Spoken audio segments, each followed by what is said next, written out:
Goeiemôre, liewe gemeente. Ons hoop dit gaan baie goed met julle. Dis jammer dat ons nou ongelukkig nie fisies hier kan wees nie en mekaar nie ook kon kyk nie. Ons mis julle baie, maar dit gaan baie goed met my en Heidi. Ons is nog gelukkig in Robertson, besig. Ons bly uit die kwaadheid, besig om te preek en met evangelisasiewerk op die WhatsApps.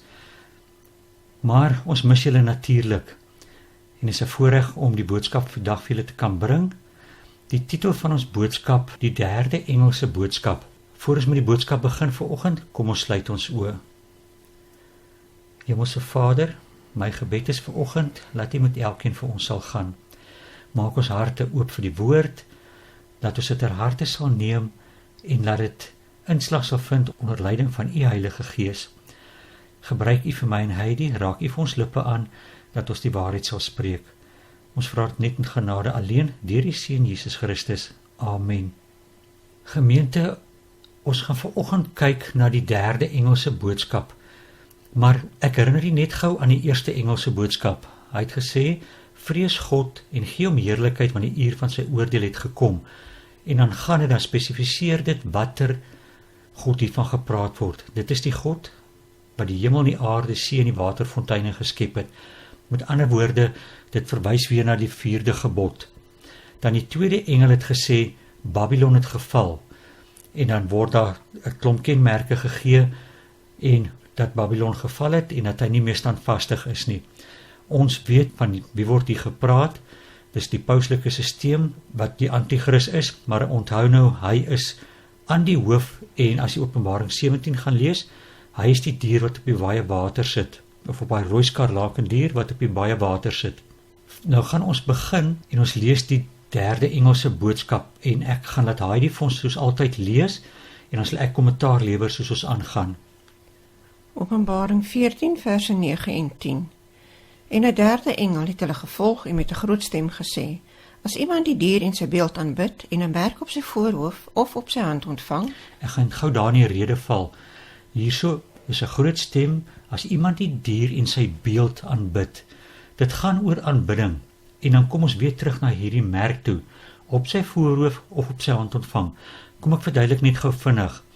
Openbaring 13 sê dat hierdie dier 'n ander merk sal bring.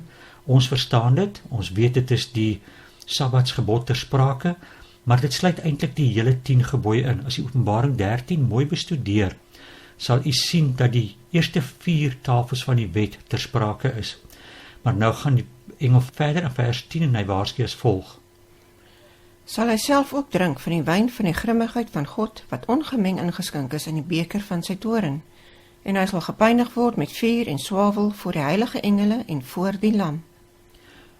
Ons gaan vandag nie baie fokus op die grimmigheid van God nie, maar dit is as gevolg van wat hier gebeur het.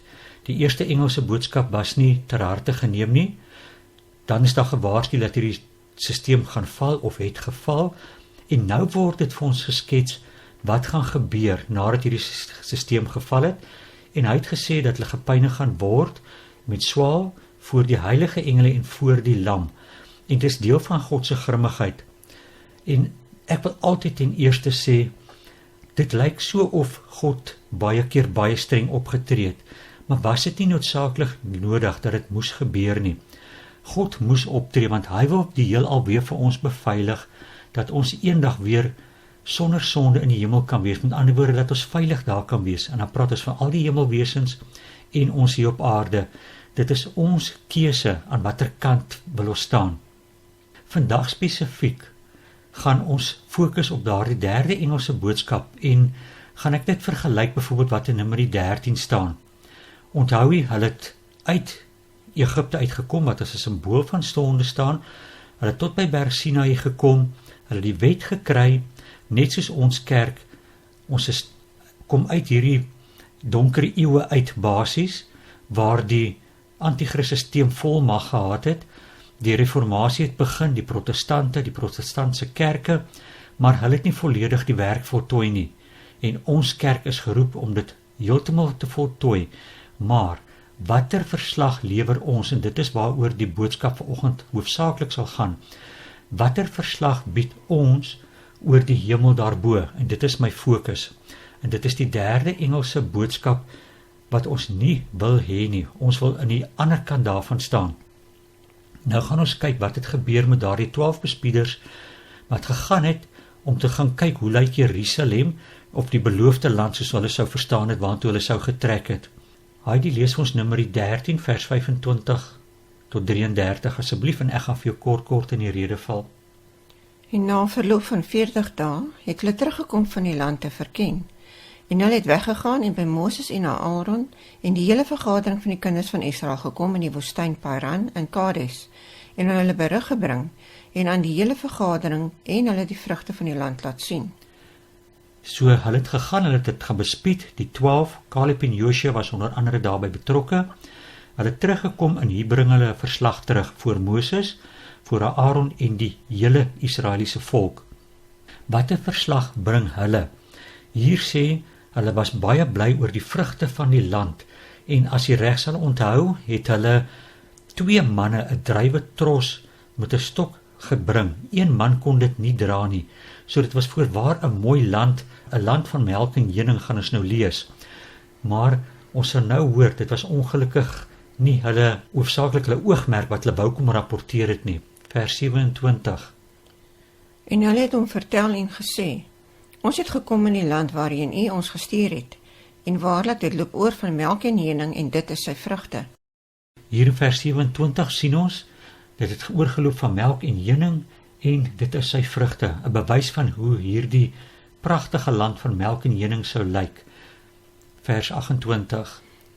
Maar die volk wat in die land woon is sterk, en die stede is versterk en baie groot, en ons het daar ook die kinders van die Enakiete gesien. Stop gou hierso. En hulle begin 'n verslag lewer, maar hulle sê, die stede is versterk en baie groot. En ons het daar ook die kinders van die Enakiete gesien. Met ander woorde, hier is klaar twyfel wat hulle begin aanbring oor hierdie mense wat in hierdie land bly. Hulle is baie groot en hulle is baie sterk, sal ons hoor. Is dit iets om voor bang te wees? En hou nou in gedagte waarmee is ons besig. Wat 'n verslag lewer u vir ons wat op pad hemel toe wil gaan? Vers 29. Die Amalekiete woon in die suidland, maar die Hetiete en Jebusiete en Amoriete woon in die gebergte, en die Kanaaniete woon by die see en aan die kant van die Jordaan. Ek het hierso in aanhalingstekens gesit toe hy nog gelees het van Jebusiete, wat van die Jesuïte. As u vertroud is met Walter se lesings, en ek self kan so 'n klein bietjie daarvan getuig, die Jesuïte vandag beheer die hele ekonomiese stelsels wat ons van weet. Is ons bang vir hulle, onder leiding van die anti-Christus sisteem, die pauslike sisteem, die wit paus, is hierdie swart paus teenwoordig. So dit is nie, laat ek dit doen moetswillig nie, maar hulle praat hier van die Jebusiete, en het klink vir my amper soos die Jesuïte. Ons kan hom seker maklik in ons terme vandag hier inbring, en versê, is ons bang vir hulle. Hierdie term wat ek nou hier genoem het, Jesuïte, is al die ekonomiese magte wat daar betrokke is, en die leiers van die wêreld, wat sekulêre mag uitoefen hoofsaaklik, kan beskou word as hierdie Jesuïte. En ek bring dit in konteks, ons het nou hier gelees van die Jebusiete, wat amper klink soos die Jesuïte. En my vraag is, moet ons bang wees vir hulle, of is dit nie nodig om bang wees vir hulle nie? Vers 30. Toe het Caleb die volk stil gemaak teenoor Moses en gesê, en dankie tog, hier kom Caleb, en ek gaan onmiddellik vir u sê voor ek vergeet, daar was 2 wat 'n goeie rapport gebring het, Caleb en Joshua, en hulle was die enigste 2 van oorspronklike Israel wat uit Egipte uitgekom het, wat die beloofde land gesien het. Dis omdat hulle God op sy woord aanvaar, wat hy gesê het en die belofte wat hy gemaak het. laat ons gerus optrek en dit in besit neem, want ons kan dit sekerlik oorweldig. Hoor wat 'n verslag lewer Caleb hierso. Hy sê, ons kan dit sekerlik oorweldig. Hoekom? Want sy vertroue was op God gewees. Hy het nie na die omstandighede rondom hom gekyk nie. Vers 31. Maar die manne wat saam met hom opgetrek het gesê, ons kan nie teen die volk optrek nie, want hulle is sterker as ons. So het hulle dan slegte gerugte onder die kinders van Israel versprei oor die land wat hulle verken het, deur te sê, die land wat ons deurgetrek het om dit te verken, is 'n land wat sy inwoners verteer, en al die mense wat ons daarin gesien het, is groot manne. Hierdie groot manne, in die Engelse vertaling lees ons baie keer dan praat hulle van reëse, soos vers 33 het vir ons nou sal noem. Ons het daar ook die reëse gesien, die kinders van Enak, van die reëse afkomstig, en ons was so sprinkane in ons oë, so was ons ook in hulle oë. Hier is dit duidelik waaroor hierdie mense bekommerd was. Hulle het hulle self gering geag, maar het vergeet wie hulle God is. En hierdie woord reëse in die Hebreëus beteken boelie. Dit is dieselfde mense wat genoem word, byvoorbeeld voor vloed, voor Noag nog, was daar mos ook die reëse waarvan gepraat word. Nou baie mense kom en sê, het was geweldige groot mense van statuur. Ja, daar was sulke mense, maar selfs sulke groot mense kan 'n baie gemoedelike geaardheid hê, of nie noodwendig sleg wees nie, maar hierdie reëse het in gedagte mense wat sal probeer onderdruk en hulle mag op jou sal probeer uitoefen. Dis waarvoor hulle bekommerd was, en dit is wat hier in hierdie konteks bedoel word. Nou moet ons die vraag gaan vra, is dit van toepassing op ons vandag, as ons ook die grens wil oorsteek, byvoorbeeld na die beloofde land, na die Jerusalem daarbo, en ek bring dit in konteks van ons vandag, verwag ons die wederkoms van Christus vandag? Ja, ons doen. Is ons baie naby daaraan? Ja. Watter getuienis gaan ons lewer? Wat gaan ons vir mense sê wat ons wil evangeliseer vandag? Julle moet bang wees of julle moet nie bang wees nie. Daar is baie leuns wat vandag verkondig word, juis omdat mense bang word of 'n kompromie aangaan met die evangelie. En ek gaan nou net so in kort so 3 voorbeelde vir u noem, net dat u kan sien wat is besig om vandag te gebeur. Laat ons prakties kan raak, laat ons nie sal wegskram en ook soos hierdie mense maak nie, dat ons liewerste soos Caleb en Joshua sal wees. Die eerste voorbeeld wat ek wil noem, was in die NG Kerk wat so 'n hele rukkie terug gebeur het. Hulle het homoseksualiteit goedgekeur amptelik in die NG Kerk. En wat het hulle gedoen? Hulle mag ampte beklee, hulle mag dominees word, hulle mag ouderlinge wees, hulle mag ampte beklee in daardie kerk. Dit word ten strengste verbied in die Bybel. Hoekom is dit goedgekeur? Is die vraag. Die sinode het gaan besluit, nie die kerk self, die mense in die kerk nie. Ek het nog nie 'n NG predikant teëgekom wat hom veel steur aan hierdie beleid wat hulle voer nie, behalwe as hulle deur die staat gedreig word. Dan sal hulle omdraai en toegee en sê goed, die homoseksualiteit kan toegelaat word in 'n kerk. Ons moet dit nie doen nie.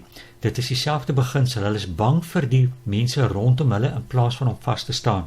Ek weet dit is maklik om hier te staan en dit vir u voor te hou, maar dit is wat ons moet doen. Dan, wat ook gebeur het, is daar was 'n dominee gewees, en hy het as gevolg van hierdie besluit van die sinode, het hy op die oomblik 'n ateïs geword. Hy kon dit net eenvoudig nie meer vat nie. Hy het gesê, God kan nie hier teenwoordig wees nie, en is hierdie man se saligheid in gedrang op hierdie stadium, as gevolg van hierdie toegewing wat gemaak was. So, is hier 'n groot boelies aan die gang in die NG Kerk byvoorbeeld, hoe daar is. Wat van ons eie kerk? Kom ons kyk 'n bietjie wat het gebeur. U sal heel waarskynlik weet van hierdie groot polemiek so 'n paar maande, jare gelede oor die Heilige Gees, van weet hoe lyk hy, is hy deel van die 2 eenheid, het hulle gesê, en dan het hulle gesê nee, die Vader en die Seun is 2, maar nie die Heilige Gees nie, daar's nie 'n 3 eenheid nie. En was dit 'n geweldige twispunt in ons kerk. En weet jy wat was my hartseer? Ek was in een van daardie sessies gewees waar daar regstellings gemaak is oor die 3 eenheid van God. En die persone wat met hierdie gesindheid begin het, een van hulle het langs my gesit en hy het met sy mond vol tande gesit en hy was nie bereid om verder te praat en ek het vir hom gevra, maar hoekom praat jy nie nou nie? Jy het nou 'n kans om jou sê te sê. Die beginsel wat ek daar wil toepas, as jy weet jy's reg, dan bly jy nie stil nie. Dan praat jy en jy maak jou hart oop en jy getuig daaroor, al kan dit vir jou in die moeilikheid bring. Dan, musiek het in die kerk ingekom, daar word gesê die musiek raak belangriker as die woord byvoorbeeld, of die prediking. Ek self in my verlede was deel van 'n gospelorkes, en as ons gaan optree by verskillende kerke hier in die Skiereiland, dit maak nie saak wat 'n denominasie nie, dan het ons verwag dat die dominee, pastoor of evangelis slegs tussen 10 en 5 minute mag preek. Ons wil die diens oorvat en ons wil net liedere sing. Moet my nie verkeerd verstaan nie. Ek het nie 'n probleem met sang in die kerk nie, maar dit moet als respekvol wees en elke een op sy eie tyd. Ja, dit is goed om soms dan die musiek ook te kan doen en 'n sangdiens te kan hê. Dit moet heilige musiek wees Maar dit moenie die woord oorneem soos wat ons as 'n orkes verwag het moet gebeur nie. Dit was verkeerd van ons kant af om dit te doen. Ja, die musiek vul die woord aan. Ja, dan is dit op sy regte plek. Wat van die feeste? Jy sal weet, daar was 'n groot polemiek oor die feeste gewees. Daar's mense wat sê ons moet dit vandag nog hou. Daar's mense wat sê hulle gaan weer lammetjies begin offer. Dit is nie korrek nie. En ons moes opstaan daarteen. Ons moet nie stil bly as sulke goed in die kerk inkom nie. Op die WhatsApp bedienings waar jy weet ek betrokke is, kry ons elke dan en wan. Kom iemand en sê, hoorie, hulle hoor wat ons sê, maar ons moenie met ons beleid kom en die doktrine voorhou nie. Kom ons leef liewerste almal saam in 'n ekumeniese stelsel, wil ek amper waag om te sê. Moet tog net nie jou eie doktrine voorhou nie. Ons moet dit doen, ons het nie 'n keuse nie, ons moet vasstaan op ons geloof. En nog op die WhatsApp het 'n man nou baie onlangs betrokke geraak in ons WhatsApp bediening en hy het vir my gesê, toe Israel, want ek het 'n stelling gemaak, dat Israel toe hulle uit Egipte uitgekom het, plus minus 50 dae daarna was hulle by Berg Sinai en hulle 10 gebooie gekry. En hy kom sê vir my, dit kan glad nie waar wees nie. Hulle het nie deur die Rooi See gestap nie, hulle het deur die Rietsee gestap en dit het plus minus 'n jaar gevat, 360 dae. En ek sê vir my, hoe kan jy dit vir my sê? Nou ek het 'n keuse gehad. Ek kon stil bly of ek kan vir hom met die feit konfronteer wat in die Bybel staan. Ek het vir hom gesê, nou verduidelik vir my hoe hulle deur die manna-toets kon gaan. En hoe het hulle dan teruggekyk, hoe is die Egiptenare in die Rooi See vernietig, oorspoel was, want hierdie man het gesê, die Israeliete deur die Rietsee gegaan, net een persoon op 'n slag kon deurstap en die een persoon moes die persoon voor hom sy hand op sy skouers hou en het hy gesê dat dit meer as 'n jaar gevat, 360 dae. My teenargument hierso was, wat het gebeur amper 'n maand nadat hulle uit Egipte uitgekom het? Hulle was getoets met Sabbat onderhouding en nou moet jy mooi onthou wat gebeur. Hulle kon 6 dae werk en dan op die 7de dag rus. As dit dan 360 dae gevat het om deur die Rooi See te trek, moes hulle dan elke 7de dag ook gerus het, die groep wat dan ook al daar naby die gedeelte was waar hulle sou moes deurtrek, en dan het die Egiptenare voorwaar hulle kon doodmaak. En as jy dan gaan kyk, in die 3de maand was hulle reeds by Berg Sinai en is die wet aan hulle voorgehou. My punt hierso is, ek het 'n keuse gehad, ek kon stil gebly het, maar dit is belangrik genoeg om daardie punt uit te lig aan hierdie persoon en sê, maar jy is verkeerd. Ons mag dit nie doen nie, ons moenie kompromieë aangaan met wat die Bybel praat nie, ons moenie skaam wees vir die Bybel nie.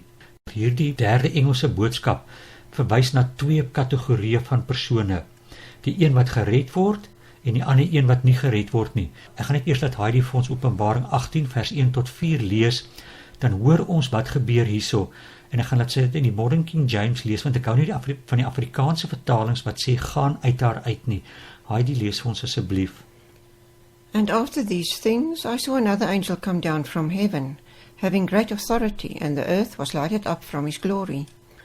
And he cried mightily with a strong voice, saying, Babylon the great has fallen, and it has become the dwelling place of demons, and a prison of every unclean spirit, and a cage of every unclean bird which has been hated. Ek gaan nou nie hierdie verduidelik nie. Jy ken dit en het hou nou verband met hierdie 3de Engelse boodskap. Because of the wine of the anger of a fornication, which all the nations have drunk, and the kings of the earth have committed fornication with her, and the merchants of the earth became rich from the power of her luxury. And I heard another voice from heaven, saying, Come out of her, my people, that you may not be partakers of her sins, and that you may not receive of her plagues. Vers 4 is die belangrike vers wat ek nou onder die aandag wil bring. Hier roep Christus self die mense uit en hy sê, kom uit haar uit asseblief my volk. Hier's 2 groepe, die een wat gehoorsaam gaan wees, wat uit sal kom, maar die groep wat nie gaan uitkom nie, word hierso gesê, will be partakers of her sins, verwysend na Babylon, hierdie groot hoer wat verbrand gaan word. En dan sê hy, and that you may not receive of her plagues. As ons nie gehoor gee daaraan nie, dan is hier 2 groepe, en ons gaan nou kyk, ons gaan na die eerste groep kyk, en ons gaan eers begin by die ongeredde mense. Wat gaan met hulle gebeur in hierdie tydperk? Of wat gaan gebeur met enige mens wat nie na Christus wil luister nie, en uit hierdie sisteem uit sou kom nie? En kom ek sê onmiddellik, moenie vandag as 'n negatiewe boodskap sien nie. Ons gaan nou na die gevolge kyk van die groep wat uitgekom het en geluister het en wat hulle gevolge is. Maar ons begin by die eerste groep, wie se gevolge is dat hulle in die ewige dood gaan sterf. Kom ons lees Openbaring 20, Heidi, vir my vers 1 tot 3 asseblief. En ek het 'n engel uit die hemel sien neerdal met die sleutel van die afgrond en 'n groot ketting in sy hand. En hy het die draak gegryp, die ou slang wat die duiwel en die Satan is, en hy het hom gebind 1000 jaar lank. En hom in die afgrond gewerp en hom toegesluit en het bo hom verseël, sodat hy die nasies nie meer sou verlei totdat die 1000 jaar volëindig is nie. Daarna moet hy dan 'n kort tydjie ontbind word. Ek ken die geskiedenis, hoef dit nie te herhaal hierso nie. Ek wil net die aandag daarop vestig. Die ongereddes is hier reeds gedood wanneer Satan gebind word. Maar nou gaan Openbaring vir ons verder skets wat gebeur met hierdie groep wat in die aarde lê en slaap en dan opgewek word na hierdie 1000 jaar termyn. Wat gaan dan met hierdie groep gebeur, die ongeredde groep? Openbaring 20 vers 5. En die ander dode het nie herlewe totdat die 1000 jaar volëindig was nie. Dit is die eerste opstanding. Nou moet ons mooi verstaan, Openbaring is nie heeltemal kronologies nie. Hy verwys na die eerste opstanding. Dit is hierdie mense wat uit sou kom en wat sou opvaar hemel toe. Maar hierdie tweede groep waar Satan nou gebind was vir 1000 jaar. Hierdie tweede groep is waarna verwys word. Kom ek noem dit net gou. Ons kry 2 opstandings. Die een tot die lewe, dit is die eerste groep wat opstaan, en dan die groep wat die tweede wat opstaan is tot die ewige dood, en dit is wat hierdie vers 20 vers 5 ons sê. Met ander woorde, hierdie groep wat nie gered is nie, sê hy, en die ander dode het nie herlewe tot die 1000 jaar volëindig was nie. So hulle gaan eers na die 1000 jaar opgewek word, en wat gebeur dan met hulle? Openbaring 20 verse 7 tot 10. En wanneer die 1000 jaar volëindig is, sal die Satan uit sy gevangenis ontbind word, en hy sal uitgaan om die nasies te verlei wat in die 4 hoeke van die aarde is, die Gog en die Magog, om hulle te versamel vir die oorlog, en hulle getal is soos die sand van die see. En hulle het opgekom oor die breedte van die aarde, en die laar van die heiliges en die geliefde stad omsingel, en vuur het van God uit die hemel neergedaal, en hulle verslind. En die duiwel wat hulle verlei het, is in die poel van vuur en swavel gewerp, waar die dier en die valse profeet is, en hulle sal dag en nag gepynig word tot in alle ewigheid. Hier is dit baie duidelik, ek hoef nie baie hier uit te spel nie. Hierdie groep is in die moeilikheid, hulle gaan vernietig word, hulle gaan in die poel van vuur gegooi word, en dan word die gemeld van die Gog en die Magog. Net in kort, as jy 'n studie gaan doen oor Gog en Magog, dit was van die afstammelinge van Noag hulle gewees, maar Gog, wat van Magog is, het nie 'n nageslag nie, as jy dit mooi bestudeer. Net soos hierdie groep mense, hulle gaan opgewek word in die tweede opstanding, hulle gaan rebelleer, hulle gaan Jerusalem probeer oorvat, hulle gaan gedood word. Met ander woorde, hulle het nie 'n nageslag nie. Anders as ons, wat in die hemel sal wees en vir ewig sal kan lewe. En dan kom die waarskuwings nog verder in Openbaring 20 vers 11 tot 15 van hierdie groep wat ongered is. En ek het 'n groot wit troon gesien en hom wat daarop sit, voor wie se aangesig die aarde en die hemel weggevlug het, en daar is geen plek vir hulle gevind nie. En ek het die dode, klein en groot, voor God sien staan, en die boeke is geopen, en 'n ander boek, die boek van die lewe, is geopen. En die dode is geoordeel na wat in die boeke geskryf is volgens hulle werke. En die see het die dode gegee wat daarin was, en die dood en die doderyk het die dode gegee wat daarin was, en hulle is geoordeel, elkeen volgens sy werke. En die dood en die doderyk is in die poel van vuur gewerp. Dit is die tweede dood. En as dit bevind is dat iemand nie opgeskryf was in die boek van die lewe nie, is hy in die poel van vuur gewerp. Dit is hier die eerste groep wat ons nou hanteer. Dit is die groep wat ongered is, wat nie wou uit Babylon uitkom nie, wat 'n kompromie aangegaan het met sonde. Hulle was bereid om daardie kans te vat. Hulle het nie vir God en vir Christus en die Heilige Gees geluister nie, en hulle hart was nie in hulle geloof gewees nie. Hulle werke het nie getoon nie, en daarom is hulle vernietig. Nou kom ons by die tweede groep, en dit is die gevolge wat vir die tweede groep voorlê. Dit is die geredde groep, en dit is waarmee ek u wil bemoedig vandag. Ten spyte van wat om ons aangaan, ons is nou weer in 'n lockdown 4 posisie. Dit is hoekom ons nie by die kerk kan wees nie, en word vir ons baie leuns voorgehou, en word die mens se eie reg ontneem om te kan kies. Mens word forceer. Mense wil nie gevaksineer word nie, maar as jy nie gevaksineer word nie, dan word jy gedreig, jou pensioen word weggevat, jy kan byvoorbeeld nie reis nie, jy mag nie dit doen nie. Ek kan getuig van my eie familie wat in die buiteland is, daar was vir hulle gesê, as jy wil besoek in Suid-Afrika, moet jy gevaksineer word, en dan het hulle nie keuse nie. Dit is nie reg wat die regerings doen op hierdie stadium nie, maar hulle is besig om foute te maak, maar nou kom ons na die goeie groep toe, wat gered is, wat liefde in hulle hart openbaar. Kom ons hoor wat sê Openbaring 20 vers 4, wat is hulle gevolge? En ek het trone gesien en hulle het daarop gaan sit en aan hulle is die oordeel gegee. En ek het die siele gesien van die wat onthoof is oor die getuienis van Jesus en oor die woord van God.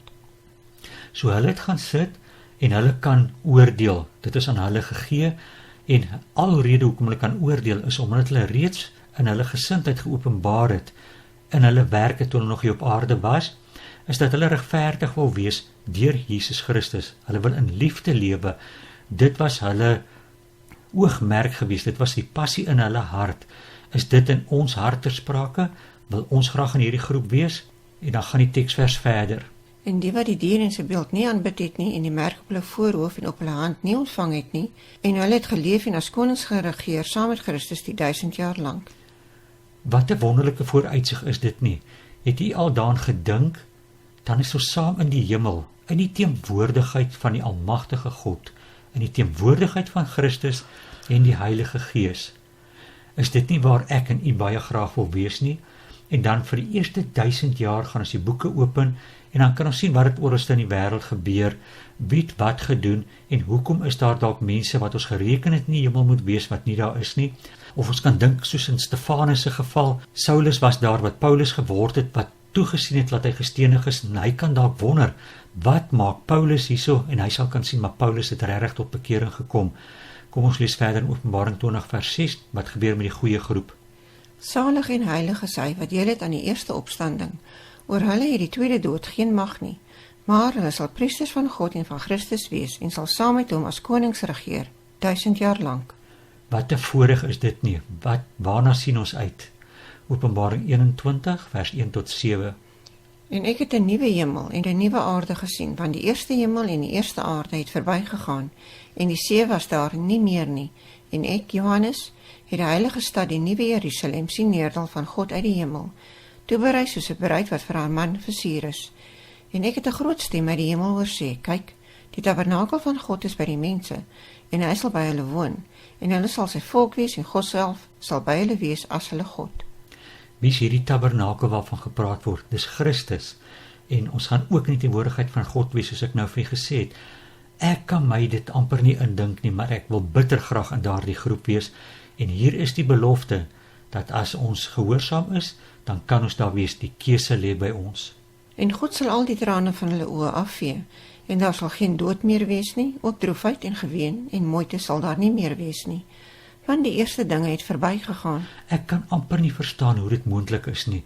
Weet, omdat mens so vasgevang is in die sonde en die slegte nuus om jou, dan sê hy, daar sal geen dood meer wees nie, al die trane sal opgedroog word, droefheid en 'n geween en moeite sal daar nie meer wees nie, want hierdie eerste dinge het vir altyd verbygegaan. Vers 5. En hy wat op die troon sit, het gesê, kyk, ek maak alles nuut, en hy het aan my gesê, skryf, want hierdie woorde is waaragtig en betroubaar. En hy het vir my gesê, dit is verby. Ek is die Alfa en die Omega, die begin en die einde. Aan die dorstige sal ek gee uit die fontein van die water van die lewe, verniet. Hy wat oorwin, sal alles beerwe, en ek sal vir hom 'n God wees, en hy sal vir my 'n seun wees. Wat 'n voorreg, hy wat oorwin, sal alles beerwe. Verdien ons om daardie lieflike, heerlike stad te sien? Nee, ons verdien dit nie, en tog gaan ons dit beerwe. Dink gou weer 'n bietjie aan die nuwe aarde. Het jy al gaan lees, dat die lam sal saam met die leeu lê, en hulle gaan albei gras eet? Ek kan my amper dit nie indink nie.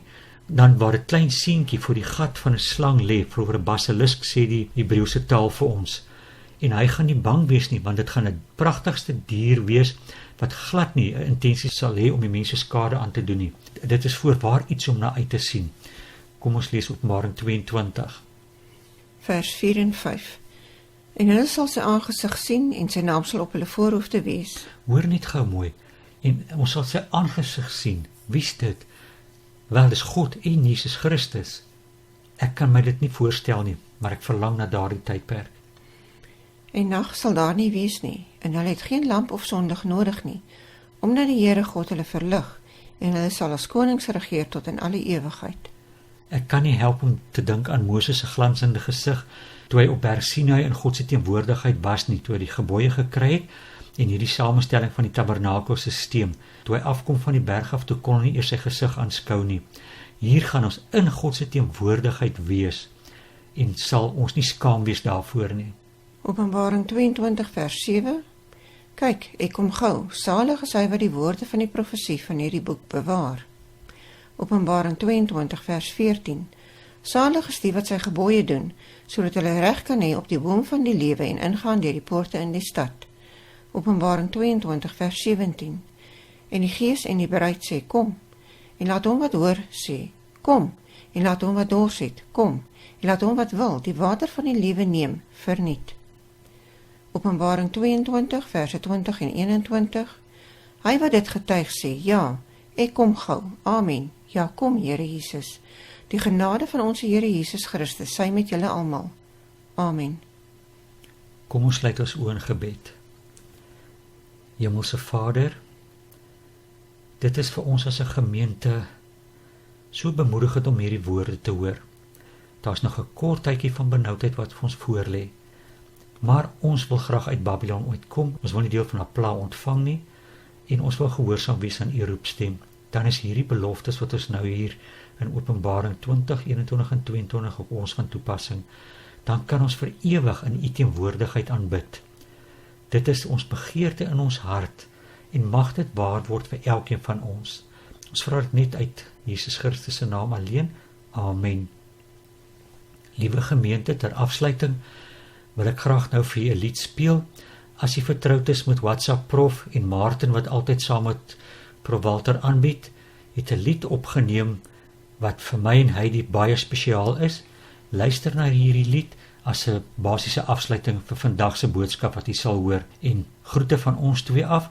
Ons hoop dit gaan baie goed met julle tot ons mekaar weer sien.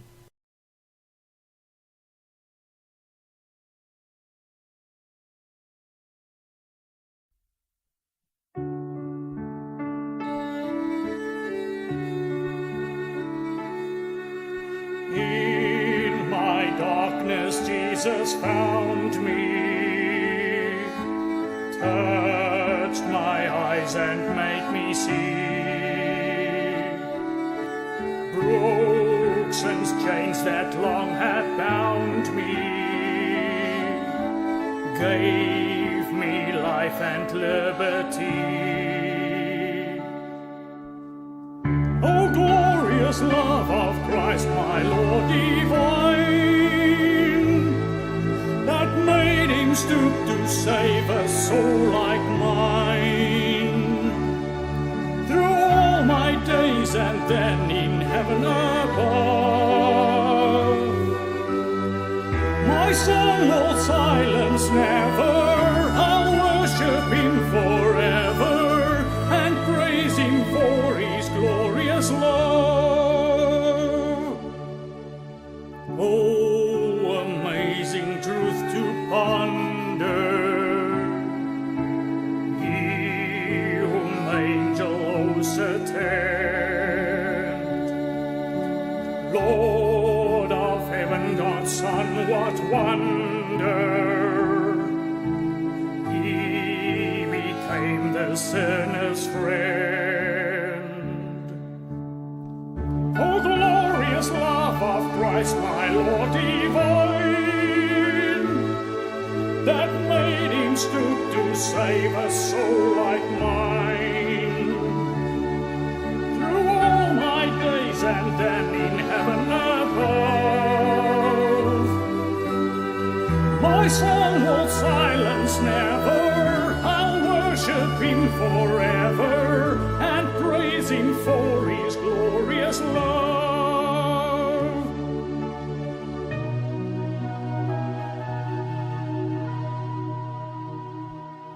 Oh, amazing truth to ponder,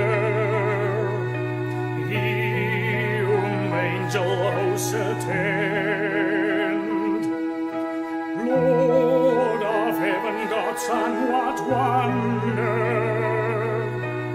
he became the sinner's friend. of Christ my Lord divine, that made him stoop to save a soul like mine.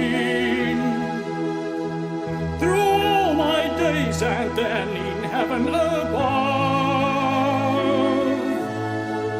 my song will silence never, I'll worship him forever and praise him for his glorious love. My song will silence never, I'll worship him forever and praise him for his glorious love.